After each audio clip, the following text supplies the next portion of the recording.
বাচ্চারা তোমরা সবাই কেমন আছো? ওই স্কুলে নতুন স্টুডেন্ট, ওকে সবসময় তোমরা আদর যত্ন করে রাখবা। ওর মা বাবা কেউ নেই এই পৃথিবীতে। আরে আজব ব্যক্তি তো, ও কার্টুন পরে কেন বসে আছে? এরকম মানুষ তো আমরা আর কখনো দেখি নাই। তুমি এটা খুলে বসো। আরে বান্ধবী, ও মনে হচ্ছে পাগল, ওকে ছেড়ে বাদ দে, আমরা এখন চলে যাই, আমাদের তো ক্লাস করা শেষ হয়ে গেছে।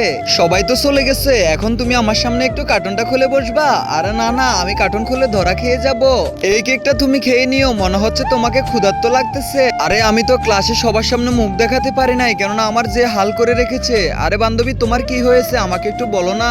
না না, আমি কখনো তোমাকে বলতে পারবো না, কেননা আমি যদি তোমাকে বলি তাহলে সৎ বাবা আমাকে একদম মেরেই ফেলবে। তুমি আল্লাহকে ভালোবাসো নাকি শয়তানকে ভালোবাসো? যদি আল্লাহকে মন থেকে ভালোবাসে থাকো তাহলে ভিডিওতে লাইক করে চ্যানেলটিকে সাবস্ক্রাইব করে দাও।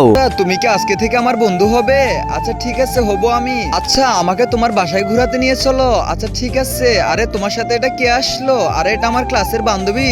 আঙ্কেল, আমি হচ্ছে ঋতুর বান্ধবী, আমি ওই স্কুলের ফার্স্ট গার্ল। আচ্ছা ঠিক আছে আঙ্কেল, আমি একটু বাইরে থেকে আসি। আমি এই মোবাইলটা এখানে লুকিয়ে রেখে যাই, আর দেখবো ঋতুর সাথে প্রতিনিয়ত কি হচ্ছে। আরে ওর বাবা তো ওকে অনেক বেশি মারতেছে, সৎ বাবা হলে এমনই হয়। আজকে আমি আমার জীবনটাকে শেষ করে দিব। আর দাঁড়াও ঋতু, তুমি এটা কি করতেছ? ওকে আমরা উচিত শিক্ষা দিব আর পুলিশে ধরিয়ে দিব।